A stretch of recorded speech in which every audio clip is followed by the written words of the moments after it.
ये दो चीजें अलग अलग नहीं है। इसीलिए जो भक्ति नहीं करता उसे कृपा नहीं मिल सकती। जो भक्ति है वही कृपा है, भक्ति के सिवा कृपा नहीं हो सकती। ये पहले जान लो। आप कहेंगे बापू आप ही बार बार कहते हो कि भगवान तो अकारण कारुण्यमयी है, अकारण बिना वजह करुणा है उसके पास, तो भक्ति न करे तो भी उसे हम पर कृपा करनी चाहिए। करता है भाई, करता जरूर है, लेकिन आप पा नहीं सकते उसे।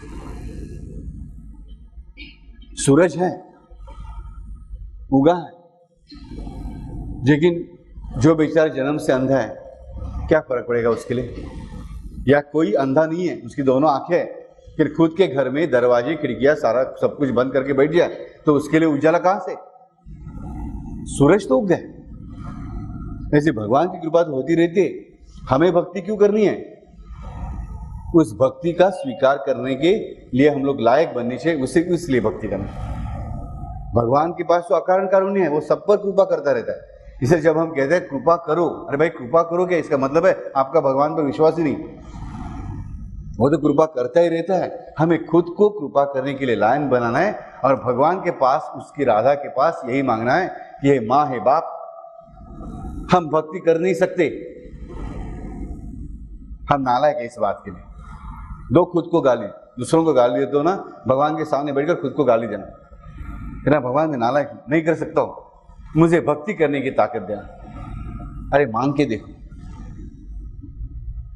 भगवान को बोलो बाकी का कुछ देना चाहता है नहीं चाहता है बात जा छोड़ दो, मुझे तू चाहिए।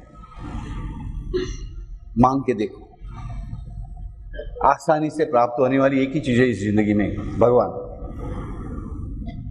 बाकी सारी चीजें पाने के लिए बहुत डिफिकल्टीज आती है भाई, बहुत कष्ट उठाने पड़ते हैं, लेकिन सबसे आसान बात है भगवान को पाना। लेकिन हम लोग सोचते हैं कि यही सबसे बड़ी डिफिकल्ट बात है। बड़े बड़े ग्रंथ हमें बताते हैं भगवान कैसा है। कहता हूं महाराष्ट्र के एक श्रेष्ठ संत थे, संत सोखोबा महाराज। ये उस जमाने के अस्पृश्य जातियों में से थे, इसलिए उन्हें मंदिर में आने की भी इजाजत नहीं थी। कीर्तन भी सुनना है तो मंदिर से 100 फीट की दूरी पर खड़ा हुआ रह के सुनना है। उस जमाने में तो माइक नहीं होते थे, तो जो कुछ 4-5 लफ्ज कान पे आ जाते थे उससे उनके मन में भक्ति उभरने लगी, और भक्ति उभरते उभरते उनका पूरा जीवन दिव्य हो गया।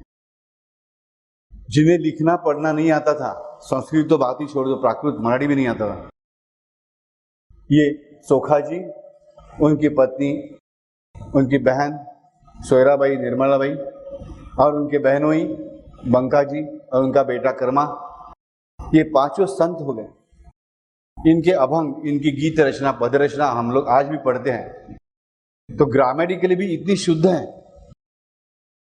वी गेट सरप्राइज, ये कैसे हो गए? वेदों में जो लिखा है वो भी वो लोग जानते हैं, कभी वेद पढ़े नहीं है, मराठी नहीं पढ़े हैं, तो संस्कृत नहीं कैसे पढ़ेंगे, कहां से पढ़ेंगे? फिर भी किधर से आ गया? उस भक्ति क्या है। इसलिए बार बार सभी भारतीय पंथ कहते हैं कि उस एक को जानने से इंसान सब कुछ जान सकता है। उस एक को जानने से, उस परमात्मा को जानने से, उस ओंकार को, उस प्रणव को जानने से, उसे जानने से हम सब कुछ जान सकते हैं। और उसे जानना बहुत सिंपल है। वो सामने ना दिखे, हम लोग इतने महान नहीं हो चुके हैं, लेकिन एक बात ध्यान में रखो कि जिंदगी में जहां भी आपको कोई सहायता मिली है, जिस आदमी की वजह से मिलेगी उसके बारे में कृतज्ञ जरूर रहिए। Be grateful to him, no doubt, but be more grateful to the God. भाई आपके पास 40 करोड़ रुपए है, 400 करोड़ रुपए है, 4 लाख करोड़ रुपए है, पृथ्वी के सारे देश आपके अमल के अंडर है, एवरी इंसान पृथ्वी पर का आपका गुलाम है।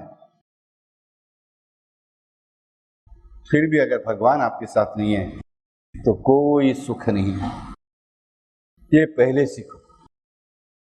अगर सच्चा सुख चाहते हो तो उसके लिए भगवान का साथ में होना बहुत आवश्यक है।